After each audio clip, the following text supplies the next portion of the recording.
Hello students, let's read this question. The question is, carry out the following osmosis experiment. We have to take 4 peeled potatoes, potato halves, and squeeze each one out to make potato cups. One of these potato cups should be made from a boiled potato. Put, put each potato cup in a trough containing water. Now, keep cup A empty. Put 1 teaspoon sugar in cup B. Put 1 teaspoon salt in cup C. Put 1 teaspoon sugar in boiled potato cup D. Keep this for 2 hours. Then observe the 4 potatoes cups and answer the following questions. So students, we have been demonstrated an experiment regarding osmosis.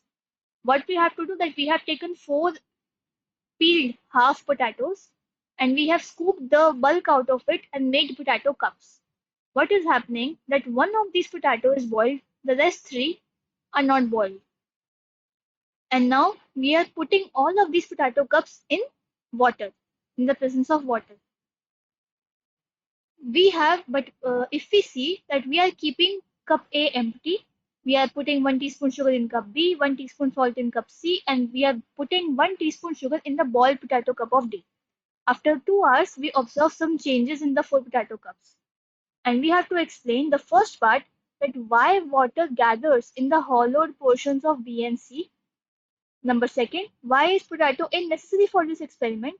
And third, explain why water does not gather in the hollowed out portions of A and D. So first of all, if we understand this experiment, then what we will observe that we will have certain observations. Those observations are going to be that in the potato cup,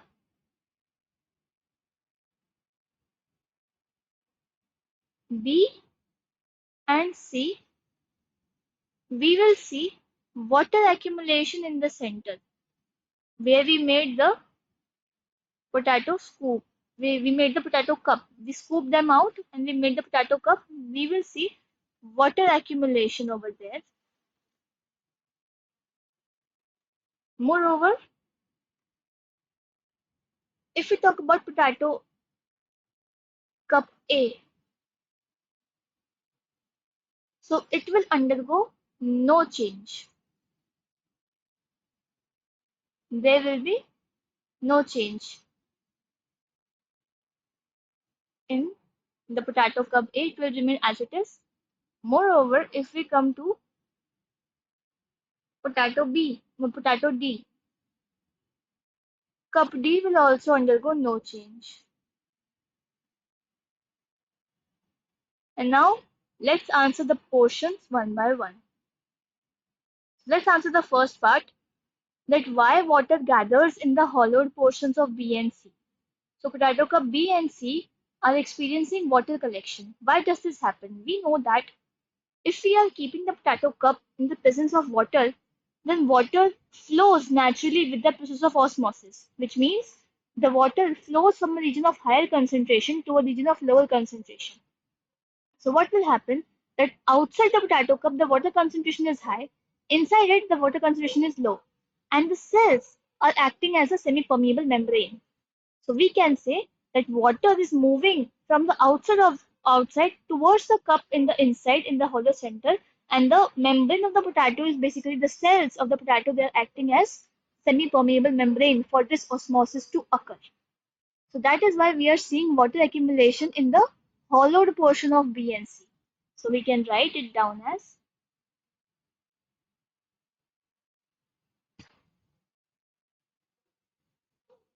water accumulates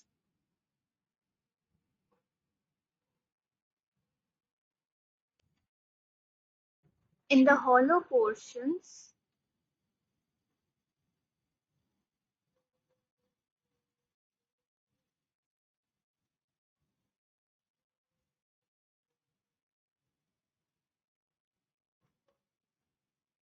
in the hollow portions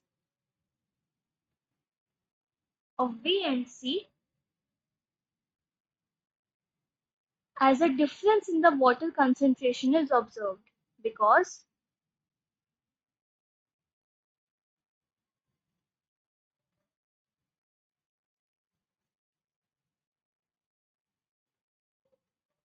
A difference in water concentration is observed.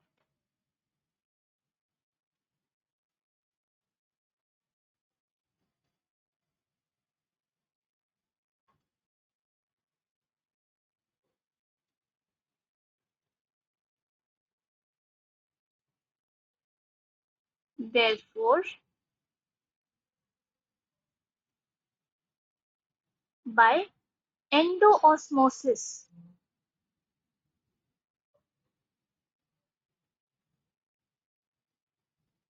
therefore, by endoosmosis, water accumulates, or we can say, therefore, endoosmosis occurs as the cells act as a semi-permeable membrane.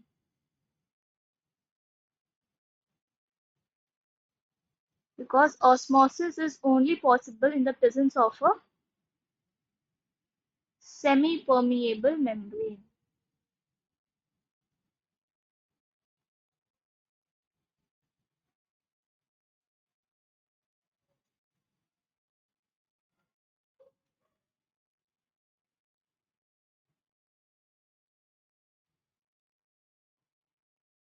So this is the answer to our first part. Now let's move to the second part of the question. The second part says, why is potato egg necessary for the experiment? Like why we have to use potato? So we can answer it as that potato egg is necessary for the comparison. Potato A is essential in this experiment as it is significant to compare different scenarios, which we see in the potato cups B, C, and D respectively. So we can say cup A is essential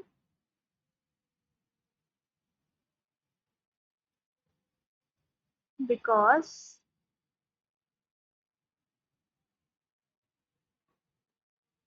it is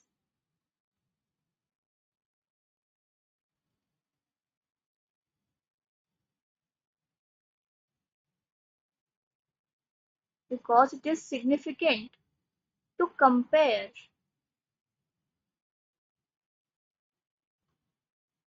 different scenarios seen in cups B, C, and D.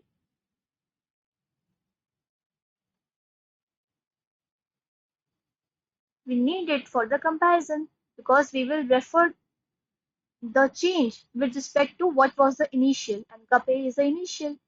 So cup A is essential because it is significant to compare different scenarios seen in the cups seen in potato cups B, C, and D. Moreover, we can write that cup A in the experiment clearly shows it very evidently shows that the potato cavity on its own cannot bring any water movement,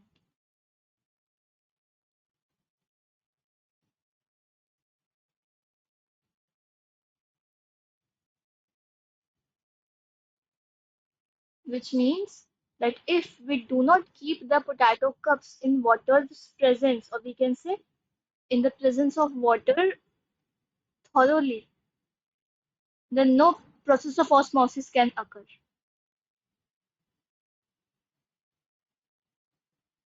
Because potato cavity on its own cannot bring water movement,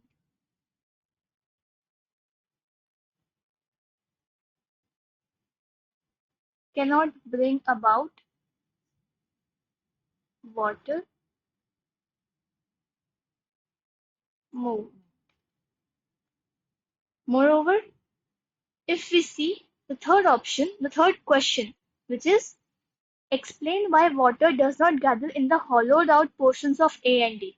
So in A also there is no water, which we have seen why it did not gather, and in D also there is no water gathering. we have to explain that why did this happen. So let's explain this. So first of all, if I talk about cup A,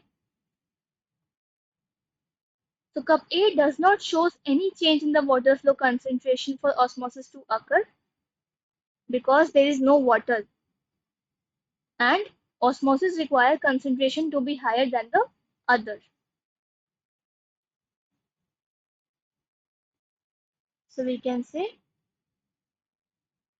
that cup A does not show any change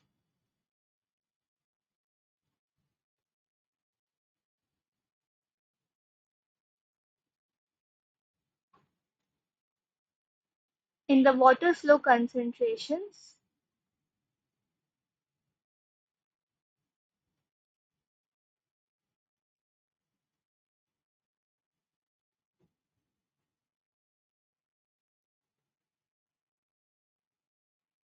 for the osmosis to occur.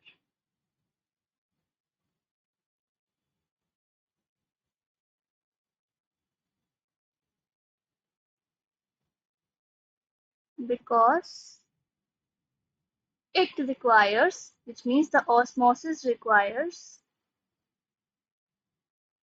concentration to be higher than the other. It requires the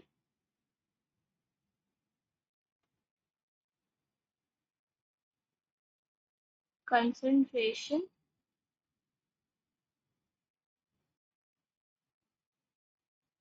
to be higher than the others.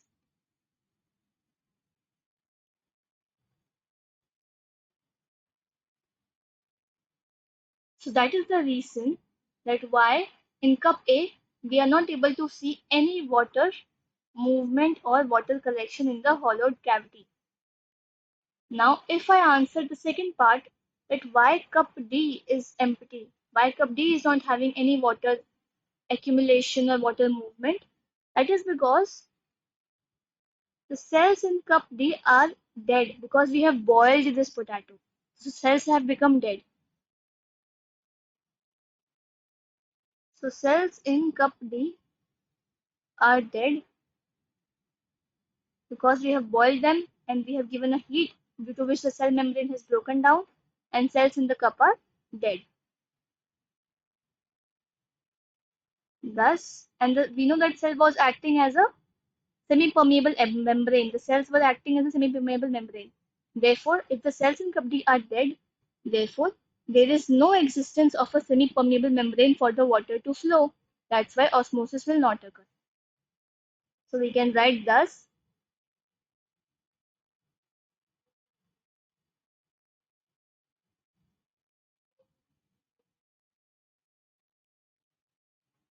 there is no existence of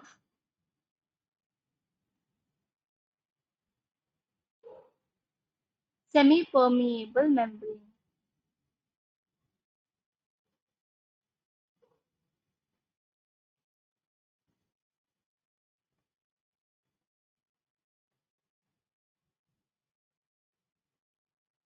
for water flow. Hence, osmosis does not occur. And if osmosis does not occur, then we will see no water movement or collection. So these are the reasons.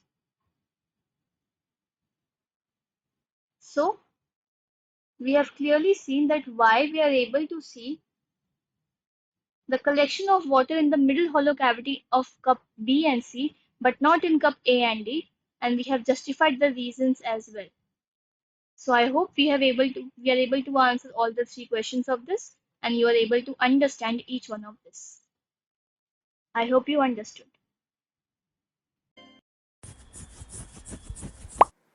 Don't forget to like and subscribe.